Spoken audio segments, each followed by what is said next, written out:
Hello everyone, and welcome back to another video on the channel where today, very exciting, I'll actually be heading to Melbourne for the Power and Utilities Conference. Now, the reason I really wanted to make this video is to showcase not only how valuable industry conferences are for expanding your network and making new connections, but also really expanding your knowledge of the industry, especially as a young graduate. Now, in saying this, I am to litter this video with valuable tips and tricks that I've found throughout my time at conferences so far throughout my career, in hopes to making your experiences in the future a lot easier, but also to showcase, as I said before, how awesome conferences really are. But yeah, if that sounds valuable to you and you're thinking about going to a conference in the future to, expand your knowledge, grow your connections, things like that, stick around for this video because I'm going to be going over exactly what you need to make that event a success. But as my Uber's about to get here, that's going to be all for now.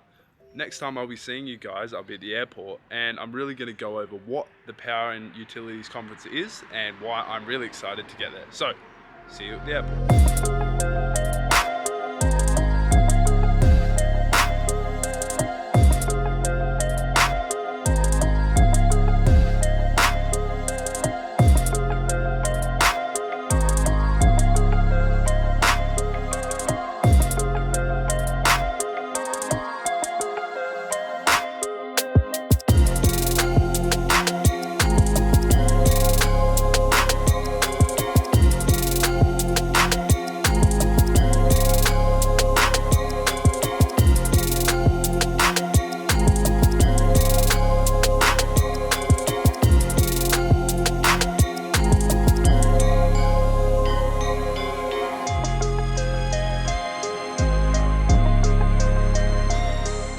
As you can probably tell from that bit of a time lapse, I'm actually in Melbourne. So apologies, I didn't have time to film at the airport, but nevertheless, let's get into exactly what the Power and Utilities Conference is all about. So this conference was originally conceived to address large utility scale energy generation, as well as energy networks undergoing transition, which, as Australia progresses through the energy transition at the moment, essentially makes it the must-attend conference for power engineering at the minute. Now, this conference is split into two different sections. So the first section is what they call the Leadership Summit. Now, the Leadership Summit is where the top C-suite executives will be talking about their company's experiences throughout the energy transition, where topics here include deploying the Australian transmission mission and delivering a distributed energy future that works for customers. Now, the goal for this section is to really kind of shed light on the challenges and,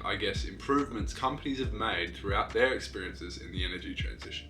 Now, the second part of this conference is what they're calling the Knowledge Hub. Now, this Knowledge Hub is really serving the purpose of allowing those niche topics or areas of interest for many companies facing the same problems to be embellished further, to really allow that knowledge sharing across companies that serve the same purpose in the network, but maybe in different geographical locations. Now, topics here include the power of data for a more sustainable future and power system monitoring in a digital world.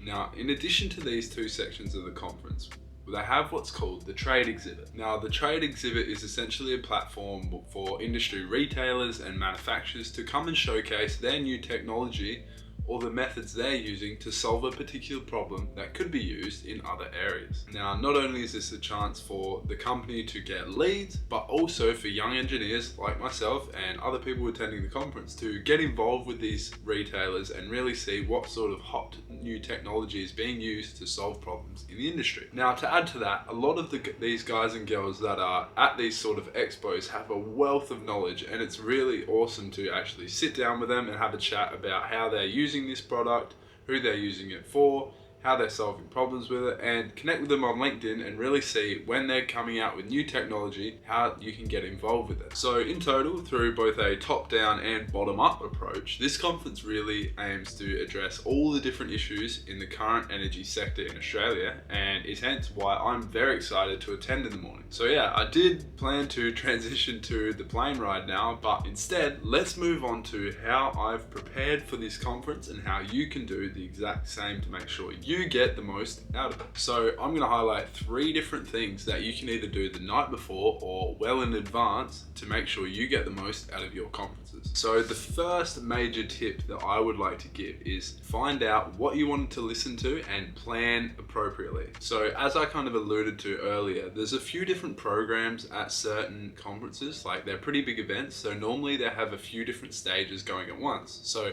it's really important to know what stage you want to be at a certain period of time and when you need to go from one room to the other room. Because one of the worst things is getting up halfway through a presentation and having to sneak out the back of a room to go to another presentation and then missing half of it, especially when it's something you really wanted to listen to. And the best way I've found to mitigate this is through either finding a paper copy of the agenda or using the digital copy, which most conferences, for example the one tomorrow, are using a digital form of an app where you simply scroll through the agendas and add the ones you want to listen to your agenda. So it makes your own kind of little timetable. So I'm not sure if you guys can see my phone or not, but it's legit the little app. And so you've got an agenda, you just scroll through and favorite the ones you want to go to. So say I want to go to the official welcome, I then want to go to my first plenary keynote, and then I'm going to swap rooms and go to the power of data for a more sustainable future.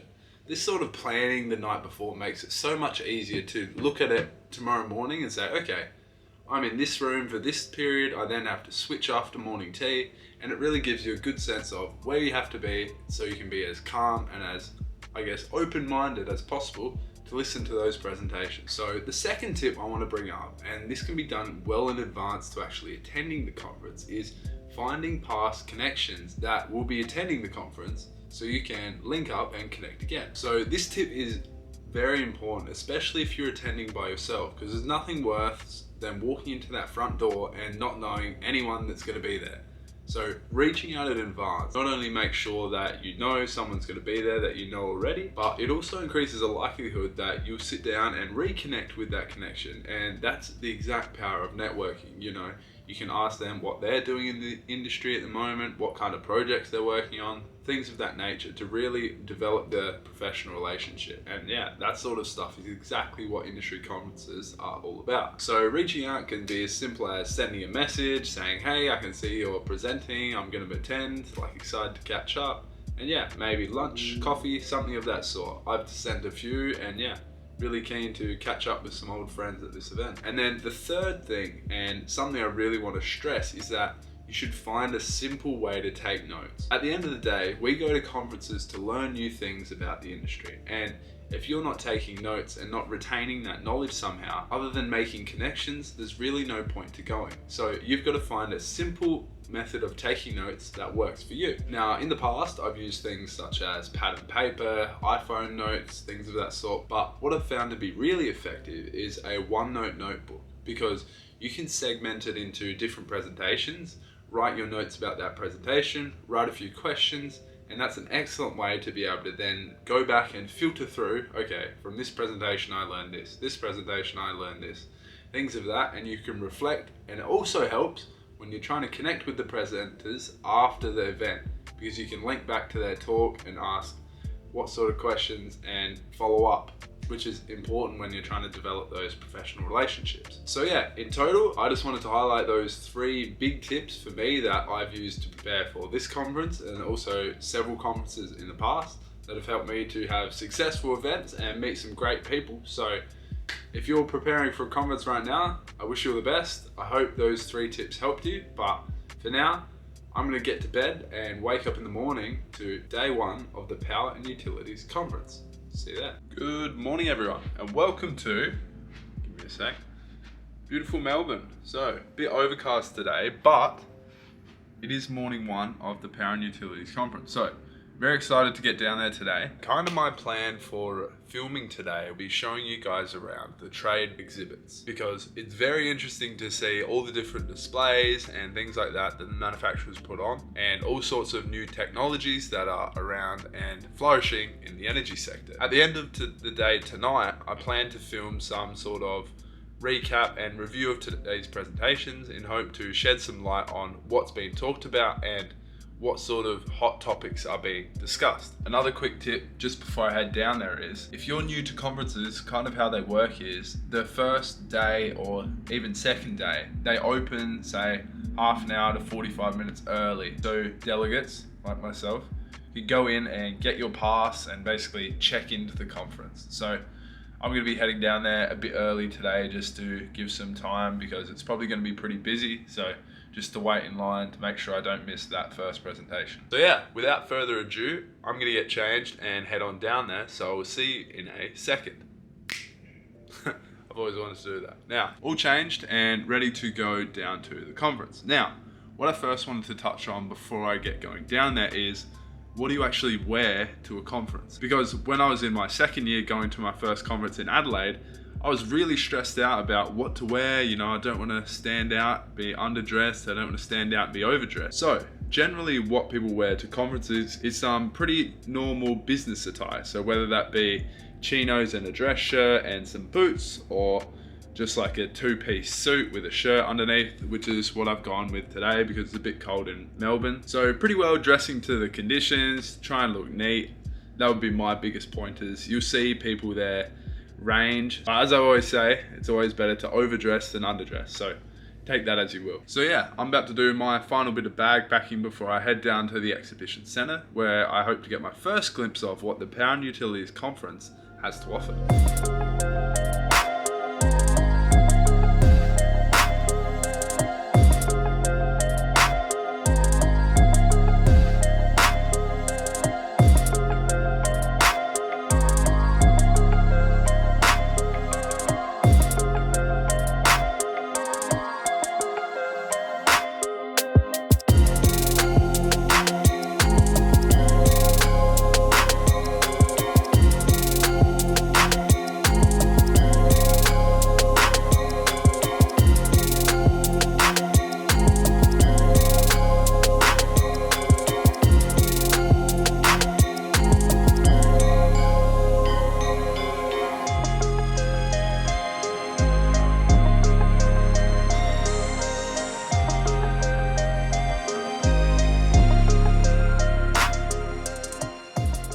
So, back in the hotel room after day one of Power and Utilities conference. And as you can probably tell, I'm pretty worn out from a big day of networking and listening to amazing presenters and panel members talk about everything energy transition. So, as you can probably tell from all of the stock footage that I've hopefully edited up nicely and shown the trade exhibit and all that sort of stuff, there was a lot of people there talking everything energy transition. So, awesome day.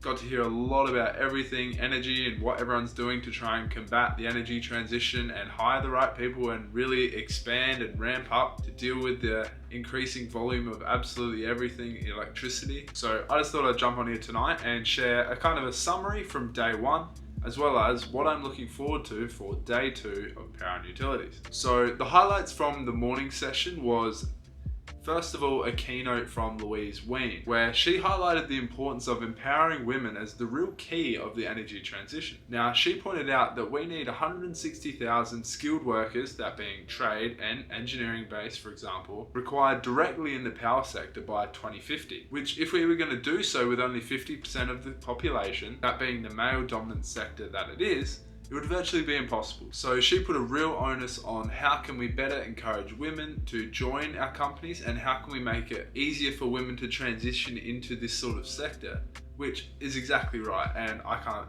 agree with that enough. So in addition to Louise's keynote was a sequence of panels and keynote speeches that really culminated into one key thing, which is, what is the real critical path to the energy transition? Now, these keynote and panels suggested two different paths for this critical path. The first path being transmission. So, as I've kind of talked about in my generation video in the past, transmission allows a windy day in South Australia, for example, to be carried over to a cloudy day in Melbourne through that transmission link. So, it essentially allows high supply in one area to fill high demand in another area, effectively providing that backbone to be able to move renewable energy. But transmission faces significant legal and social challenges that have really barred it from expanding a lot in Australia. So it's a bit more difficult. Now, this flows on to the second key trend of those panels and keynotes, and that being the customer-focused ideology. So we've seen trends in the past where customers are very aware and very willing to adopt things like solar, rooftop solar, as a way to get involved in the energy transition. So this customer-focused ideology is really focused on, we know our customers love the thought of having rooftop solar and helping the energy transition that way. How can we better cater our services to really make it a reciprocal relationship, really make the most of our customers loving that solar and give them the best economical and social benefits that we can with that, but also, given that, use their resources to the best of our ability. And so several different DNSPs throughout the day showcased what their companies are doing to really take advantage of the customer's willingness to really adopt that rooftop solar resource and how they're managing that internally to get the most out of it. Now, in the afternoon session, I attended the Knowledge Hub, where I listened to two different presentations given by Helios and Hexagon, which can both kind of be summarized as SCADA-based solutions that these companies are deploying for clients as a way to get real-time updates and predictive analysis of how their assets are performing in order for those companies to make really data-driven decisions on things such as asset management, market bids, things of that sort. Now, tomorrow's agenda, there is two real things that I'm super excited for. The first being the vehicle-to-grid electric vehicles panel, which is essentially how electric cars and this kind of new age of automobiles be phased in to help the power system operate and really fit into the current load profile, as well as the second being harnessing AI in the energy sector, which is a particular niche interest of mine as I seek to do that with my career. But yeah, I hope you enjoyed that bit of a summary of day one of power and utilities, and also some look ahead to tomorrow. So without further ado, I'm gonna go grab something to eat and I will see you guys in the morning. Hopefully I'm getting better at these transitions. But as you can probably tell by my dress, this is morning 2 of the Power and Utilities Conference. Packed, dressed, and ready to check out and head down to the convention center for day 2. So as I kind of alluded to last night, conferences will tend to allocate days to certain themes or themes to certain days in a way that, although the whole conference is about power and utilities, they will segment different days to certain themes. So as I said yesterday, a lot of the theme was around like what is the critical path to the energy transition, whereas today's themes are electric vehicles and how we can better implement them into the electricity network, and as well as how can we use artificial intelligence and machine learning techniques to automate traditionally manual processes to something that will really empower the energy transition to, get going that bit faster. So I'm very excited about today because artificial intelligence is one of my interest areas, and yeah, really keen to see what these guys who are leading the charge are using in their companies. So yeah, I'm going to be checking out in a minute and heading down, so I will see you there.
Back in Adelaide following the Power and Utilities Conference, and I am full of knowledge about where Australia is at currently with the energy transition, but also very grateful to be back on a tripod, as I'm sure you guys are with my bad handheld filming skills. Nevertheless, I wanted to jump on and summarize day 2, which was probably my favorite out of the 2 days, because it really addressed kind of like where we are now and like what's next, especially in terms of some upcoming technologies like electric vehicles connecting to the grid and artificial intelligence being used more across the whole sector.